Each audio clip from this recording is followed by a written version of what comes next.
What's up? If you caught my previous video on the Gretsch round badge kit, then you might have noticed that I didn't go over the snare too much in that one. So I'm back at it with another video giving you guys the full rundown. It is a 14x5 chrome over brass 8-lug snare drum from Gretsch. It has obviously been through it and has some shit to tell, but before we can build it back up, we must tear it down. Starting with these blown out snare wires, I just grab a pair of scissors and cut off the pink craft string and the rotten shoelace on the other side. Oddly enough, I'll save this for a rainy day. Jumping ahead with the lugs and hoop already off, now the head, I can check the inside and get a better look at everything that's going on. Seems to have all the bells and whistles that are needed, so I just need to clean it up.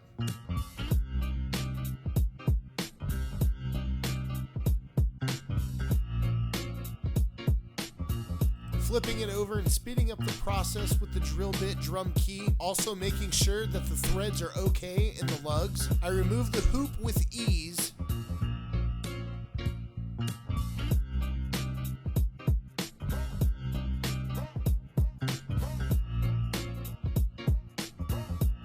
And I was met with one of the biggest fights of my life from any drum head ever.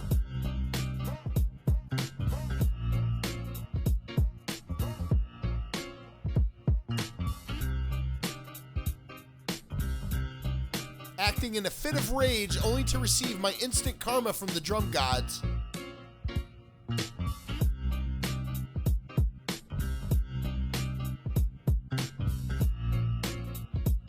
I continued on with my hellacious poundings, only to be met with another misfortune.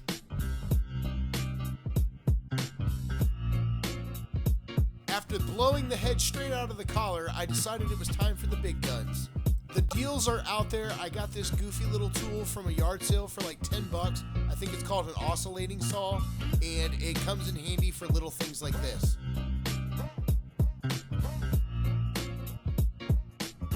I was super careful and only cut through the first little notch in the collar, and then used my hands and thumbs to bend the rest.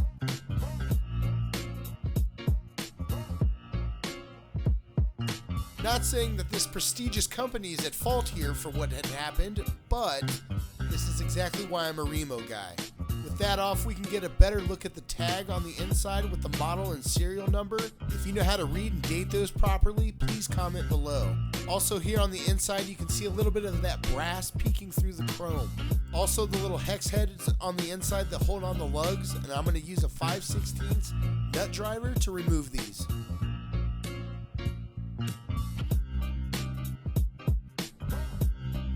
With everything removed, you can see how dirty this thing really is and scratched up, so I'm going to do my best to fix it.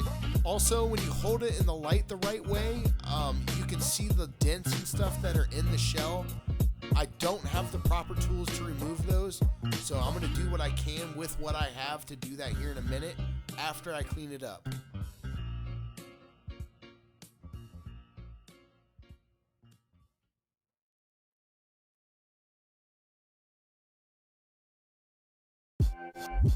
A quick and simple cleanup, not going too hardcore into depth to remove anything just yet or to polish it up, just so I can see where the dents are better to perform the next step.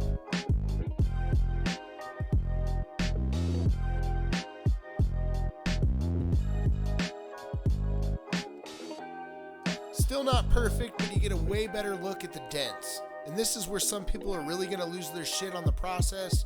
But I've worked with metal enough to know how malleable that brass can be and to really just take my time with it and only hit where intended. This is most definitely not anywhere near the right kind of hammer for this job, but I cover the shell with a rag and just strike with intent. With only one major dent and a couple other little things to work out, this was a fairly simple process. And not to bore you with the process of putting lugs back on, but I did so after this and polishing up the shell.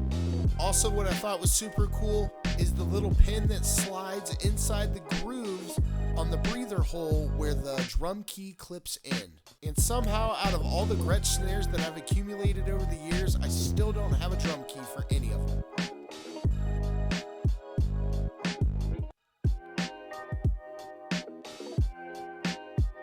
After installing that back onto the shell, it was time for the throw off.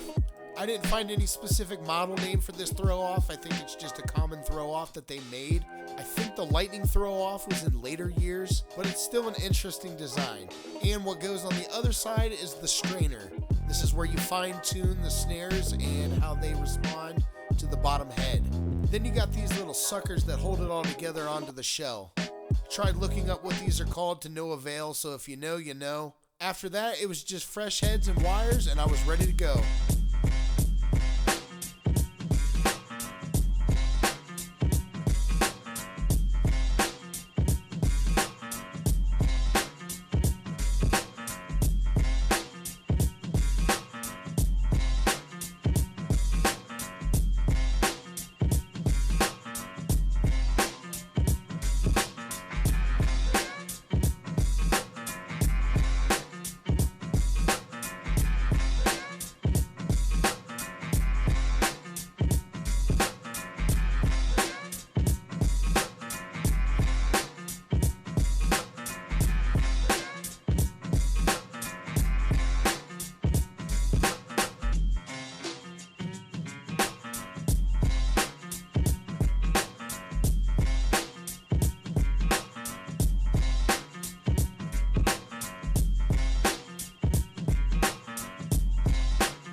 Overall, I'm super stoked with how this thing turned out. I think it cleaned up very well. It was a fairly simple job other than what you've seen the head give me problems with. But with a fresh set of heads and new wires underneath, it sounds just as good as it looks.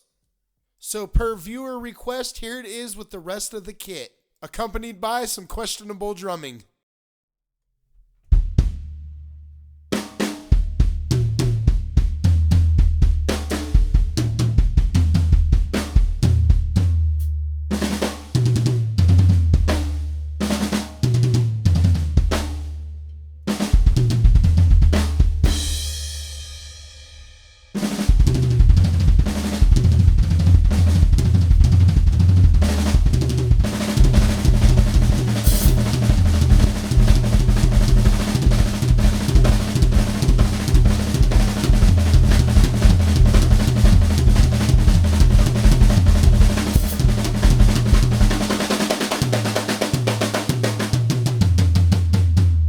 For this one, it was a blast. Thanks for watching, and until next time, drums, drums, drums.